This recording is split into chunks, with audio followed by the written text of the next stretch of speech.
So let's get over to that Royals-Yankees series here. Game 1, Royals kind of shot themselves with a foot. They walked, what, 8? 100 guys. 9? Yeah, they walked It was 8, and two of them were runs. They Yeah, were walked bases loaded walks. So that's you can't expect. Yeah, you can't expect to beat a team like the Yankees or any team really if you walk 8 guys, especially in a playoff situation. You just can't do it. And that's not their MO too, which is frustrating. Like that was just a really rough game for them. Yeah. However, they were still in the game. I mean, they were in the game. Even walking 8, they were in the game.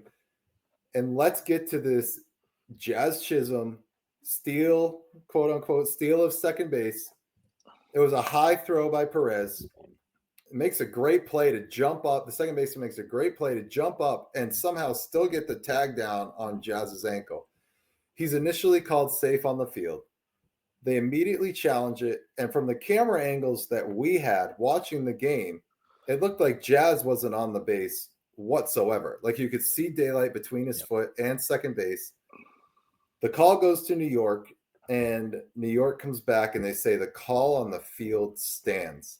Pretty quickly, by the way. Like it didn't last very long. It was strange. And then Jazz ultimately comes around and scores the winning run. The winning run, yeah.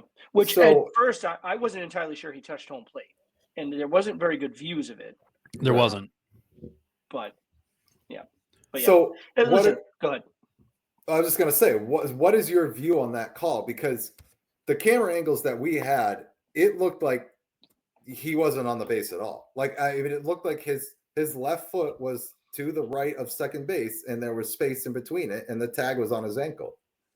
To me, he was out from the cameras that we saw. It certainly looked that way. I mean, who was it? Was it Ronnie Darling that was doing the game? I think so. Pretty sure, yeah. And I think he's the one that mentioned, like, it looks pretty clear as day to us that there's daylight in between the cleat and the bag. Yeah. The announcers were calling him out. They were convinced. Yeah, and he said, they even came out and said, that it wasn't conclusive, and Darling came out and said, I don't care what they call it, it was wrong. Like, he was adamant. You're right.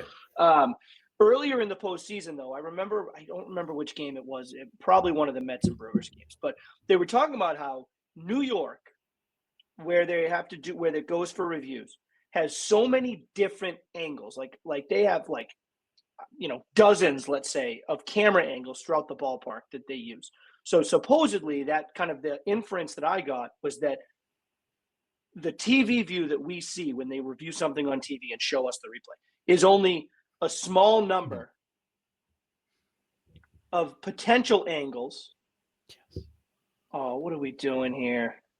What are we doing?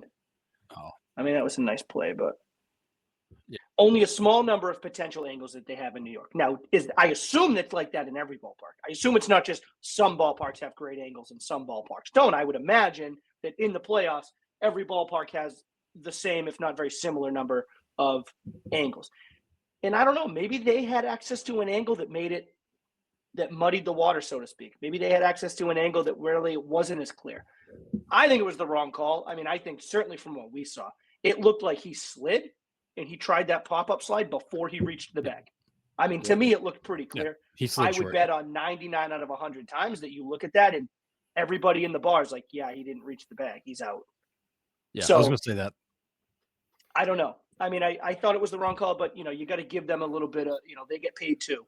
So you got to give them, maybe they do have an extra angle, an extra couple angles that muddy the water for them. I thought it was the wrong call, and I thought it was unfortunate for the Royals because, as you said, Nick, that turns out to be the winning run. Right. And that's where it becomes unfortunate. So. Yeah, and what stinks is that I think 99 out of 100 people are going to say he's out. The one person that doesn't is a Yankees fan. But the sad part is that that's the deciding run in a game where that shouldn't have been the deciding run because the Royals really just gave it away. Yeah. And that I think is the biggest missed opportunity.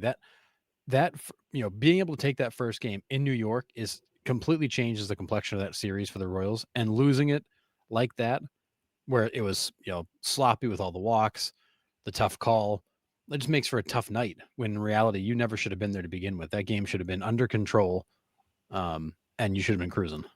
Yeah.